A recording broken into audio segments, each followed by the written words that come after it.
Hello, Yorana, and welcome to FM Tahiti. I'm Pelham, and welcome to the Humpbacks. So, at the end of the last episode, we were offered the Ruratu Humpbacks job, which we gladly took. I showed you briefly what the team looked like, so you could see just how bad some of the players were and how big a challenge we've got coming up. But in this episode, what I'm going to do is I'm just going to show you a bit of the background information about the club, go through the tactics, the squad views I'm going to be using. I'll probably talk a little bit about staffing, because I've tried to get a few staff in, and I'll point out some of the kind of transfer targets. I'll try and keep this one quite short, actually, and then in the next episode, that's when we'll start playing our actual matches. So here are the Humpbacks. I quite like our kit combinations. We've got this kind of reasonably stylish home kit, and then our away kit is just a really garish, horrible combinations. I don't think we'll play in the away kit that often. It's not that likely we're going to be clashing with our current favoured kit there. We've got our 500 seat capacity Ruratu Reef, which is fine, and our facilities are kind of average compared to everyone else, or below average, so nothing special going on. If we have a look at the finances, we've got an overall balance of about 98,000, so just shy of 100,000. Most clubs have a balance around about that. A few of the smaller clubs have a little bit less, but I don't think anyone's got more than about 100 grand. That's basically just enough money to keep the clubs afloat for a season, and then after that it starts to get a little bit dicey. So that's where we're going to start to see some of the clubs have to either start selling or cutting back on wage budgets, or maybe going into administration and things like that, depending on their levels of success. Because if you look at the projection for us, at the end of this season, all that money's going to be gone. Based on the wage budget we've got and everything like that, it's going to be gone. Season after that will be 100,000 in debt. Season after that, 200,000 in debt, assuming the same sort of attendances, same level of wage costs and things like that. That's what we're looking at in the long run. When we look at, I'll have a look at some of the leagues to show you what's going on. If we look at things like prize money, we go to the rules here, you can see if we win the title and get promoted from the championship, we'll still only get £21,000. We're not going to be able to get rid of the kind of creeping debt by winning in the league. And if we look at things like, just scroll through and get to the Inter-Island Cup, in the first round, if you win, you get £500. 500 whole pounds for you to try and spend. And if we go all the way to the final, if you win it, you get 17 grand. So if we did the double and won our championship title and won the Inter-Island Cup, we would have something like £38,000 just from prize money, which again would be good. Wouldn't turn my nose up at that because we'll be in debt otherwise, but we're not going to get rich just off this. And if we try and expand, we'll have even less of a margin. The regional cups that we've gone through don't actually have any prize money associated with them. The big prize money is going to come when people get to the Club World Championship. There'll be a bit of prize money as well in the OCL, but we'll have to try and get past teams from New Zealand in particular before we get to the Club World Championship. So 2 teams from the Premiership will get into the OCL. Eventually one of them should win it. It's normally a team like Auckland, for example, from New Zealand that will win it. But if we can beat them, then we get to Club World Championship, and then we can start making it rain across the league. But that's going to take a little while. It's going to take a couple of seasons at the very least, even if the team's very successful to begin with. So financially, that's where we are. What I'll show you now is the kind of staff situation, which I kind of alluded to in the last video. But if we look at all of our staff, we have just Mark. He's quite good. His personality is fairly professional. His stats themselves aren't great, but he's professional, which I'd much prefer. I much prefer a professional staff member who's a bit rubbish than a really good, than a good staff member who's got an unprofessional personality, something like that. I'd probably be fine with it if they were amazing in their 20s everywhere, but at this level, they're not going to be.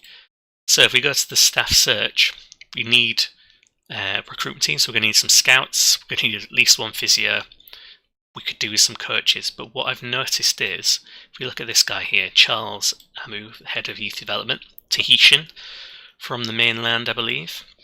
If we try and offer him something, so if we go to offer the contract, he wants £160 per week. We can't afford that because all we can manage is 110. And if we suggest that, he goes 150. We go, no, 110. He goes 140. So to be fair, he's making, he's trying to be reasonable about this. But as we try and go through, sorry, my phone just went off. As we try and go to the next round, that's it. He doesn't want anything to do with us anymore. And that's kind of what it's like for most of them. I might be able to try and sweeten the deal for some of them with like a £1,000 bonus, I think it is. Let's have a look at this guy. Sports scientist. I don't think we'll be wasting any money on a sports scientist. So he wants 120. We can offer him 100. Because even we don't value sports scientists as much as we do other positions, so we offer them £10 less. He would have probably eventually agreed to that. In terms of bonuses, we can say if we win the French Polynesian Championship, we can give you an extra £1,000, something like that. It might sweeten the deal for some of them. What I'm going to do first, though, is I'm going to try and get my scouts, then I'm going to try and get my physios, then I'm going to try and get the head of youth development, because we're really going to be relying on our youth team to fill out the rest of the squad in the second half of the season. I'm going to be working on getting that ready. So if I get a good head of youth development, I'm willing to bribe him as much as I can with like £1,000 here, £1,000 there. If I can get them in, it'll be worth it. And then I'll worry about coaches. What I'm also going to do is I'm going to ask to do a coaching badge. In fact, we'll ask now. Whilst there's still money in the bank. Yep, they're going to fund a coaching badge for me. So that means I can kind of put off getting that extra coach. If they don't want to do any deals with me and come in and work here for £100, that's fine. I'll do the coaching instead. So I'm going to work on staffing in the background. I won't give you too many updates about that until we actually have someone in, because otherwise it'll be quite depressing. If we look at the schedule, we've got an under-23s match, and we've also got a match against Noraruta. I'll probably add a couple of other under-23 matches for us, and maybe see if I can play Union Rimatara as well, another one of the Austral teams, as a friendly, because I don't think anyone else is likely to play us. And then the season starts on the 12th of August, which is potentially a bit tricky, because I think the Atoll Championship, the kind of international competition, doesn't finish until around the 26th or maybe the 29th, so we could be without a lot of players for these first few matches if our players get called up to the Austral Island squad. So if we look at the Australese squad, they've not called up anyone yet, but they can only call from us and Norarutu. Luckily, a lot of the top players apparently for the nation are from the other teams, so hopefully they'll pick mainly from them, not from us. You can also see here their world ranking is 196th, so there's a long way for the Austral Islands to go. I think Tahiti Societies are the highest ranked out of all of the ones for us, but they're about 155, I think it is. 155, yeah. So none of them are world beaters yet, but we will get there, and hopefully we'll be able to see soon who wins the kind of inaugural Atoll Championship between them. My bets are on Tahiti Societies because they've got more teams, more players, they've got a bigger pool to pick from, but they could get surprised.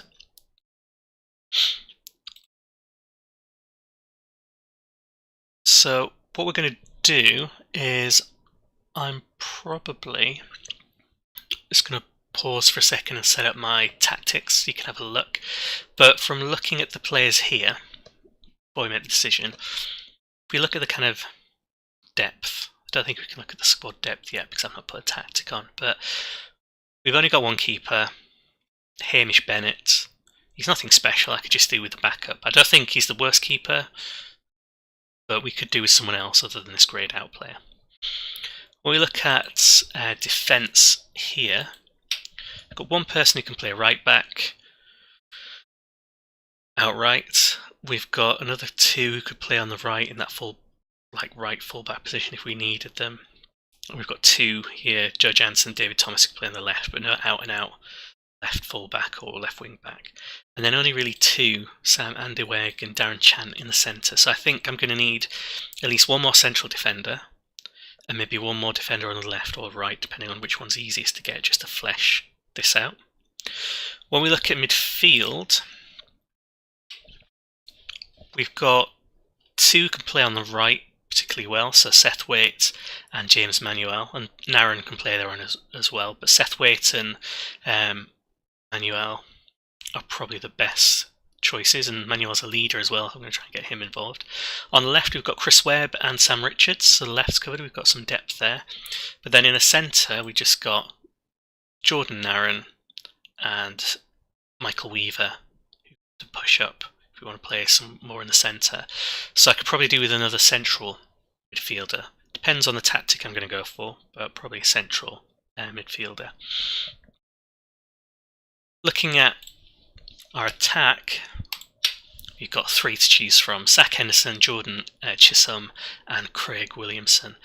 Craig Williamson, fairly professional, can finish, his composure's good. Jordan Chisholm can run, his heading's alright. And Zach Henderson can head the ball and be a bit of a leader. I remember earlier on that I think one of them, so Williamson, poacher or target man is recommended. Jordan pressing forward, and Henderson target man. What I'm probably going to do tactically is go for 4-4-2 and play it as a kind of long ball direct, hoof ball kind of crazy gang, or Tony Pulis, Big Sam combination. Partly because our players are rubbish, so I don't want them to do anything too technical because they can't do that. They're not going to be able to geg and press. They're not going to be able to do tiki-taka in any shape, way or form. So I want them to get the ball forwards. So if they're, first of all, if they're making mistakes away from our goal. And also, because it's a bit more attacking to begin with, we've got a better chance of getting some goals, and it doesn't matter then if our midfielders are rubbish. Things like that is going to come down to our strikers. But they're also rubbish, so that could be an issue, I guess. Which means I might need another striker. So I'm probably looking at a goalkeeper, defender and fullback, sorry, centre-back and fullback, a central midfielder, and a striker. That's what I want to try and get. I'm probably going to play some kind of variant of 4-4-2, which if I pause, I'll show you after the pause. If we look at the kind of transfer markets, I have no scouts, so there's no recommendations coming in currently. If I go to the player search, we've got a scouting package. So we're paying £100 per month for the French Polynesian Championship package. If we want to be able to look at all the players within Oceania as a region, it's going to cost us £120,000, so £10,000 a month. We're way off that. Even wanting to know everyone in the sort of Tahiti Societies, so in the game Tahiti Societies is basically all of the islands together. That's going to cost us 5 times as much. We can't really afford anything beyond this because our scouting budget's only 2.1 thousand. We definitely can't afford to get any youth packages at the moment. Something also to point out as well, Oceania's the continent, but it's also the region because of the way the game's set up. I don't know if there's actually any difference in the amount of players you get to see at the continental level compared to the regional level. We might one day find out, but it's not going to be for a while. I do need some scouts to help me increase my player pool and knowledge, because currently, if we look at everybody who's interested, even if they're only doubtful, there are 9 potential players for us to look at. There is a goalkeeper, there is a left back, a central defender, there is a midfielder, a striker in there, but there are some players in the positions we might need, but they could all be pants, we don't know yet. So once I get my scouts in, we're going to do what we can. Just notice as well, one of them, that goalkeeper, is Enrique Garcia. I think he's a real player, and for some reason, for some weird kind of bug, apparently he's playing for Madre de Dios. I don't know if they've just signed him, he's arrived, or if he was there to begin with because of something to do with the database, but I don't think he'll stick around for long. Although Madre de Dios is one of the kind of Marquesas Islands with that kind of Spanish feel, so that kind of fits, I guess. So yeah, scouting, transfers, we're going to try and get those players I mentioned to sort of strengthen the squad. We might need a few extra as well if we start losing people to the international matches right at the start. But I'm not particularly hopeful. It's not like we're going to be spending tons of money to get people in. We've got another sort of £143 to spend. I think the average wage is about £100, so we've got room for maybe one player before we start breaking the budget. If we move the transfer budget across, or if we do something sneaky and try and move the scouting budget into the transfer and then transfer into the wage budget, we might be able to squeeze out another couple without us going over the wage budget. But we're still going to lose money. Doesn't matter whether it looks like we're fine and we're within budget, we're still going to hemorrhage cash if we do that. But we might need to if we want to try and succeed in our first season. So I'm going to pause here briefly and show you the tactics once I've got them set up. And I'll show you the tactics and I'll show you the squad views I'm going to set up for them so you can see how I'm going to try and work out who's going to be playing for us. Okay, so this is what I'm going for tactically. So I'm calling it the 4-4 hump in 2, tactical style being the hump.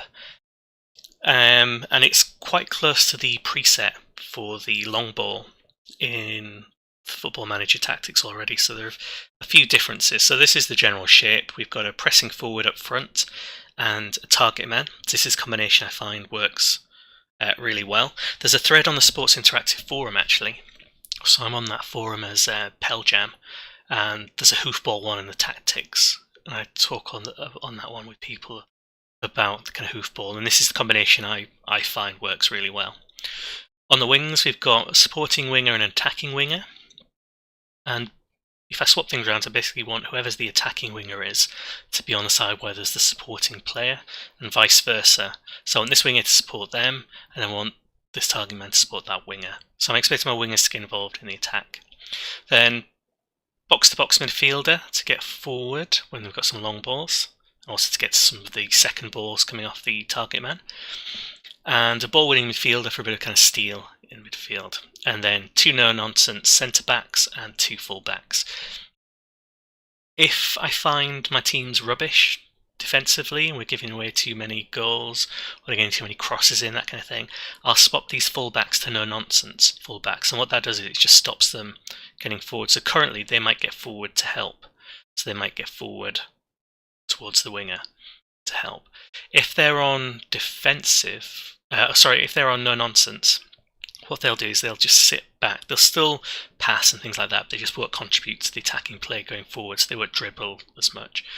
But what they will do is keep their player instructions that I've set specially for them. So I've told them both to cross from deep and aim cross at the target man. So I want them, along with the no-nonsense centre-backs who automatically do more direct passes, to just get the ball forward. I don't want to hold on to it for too long.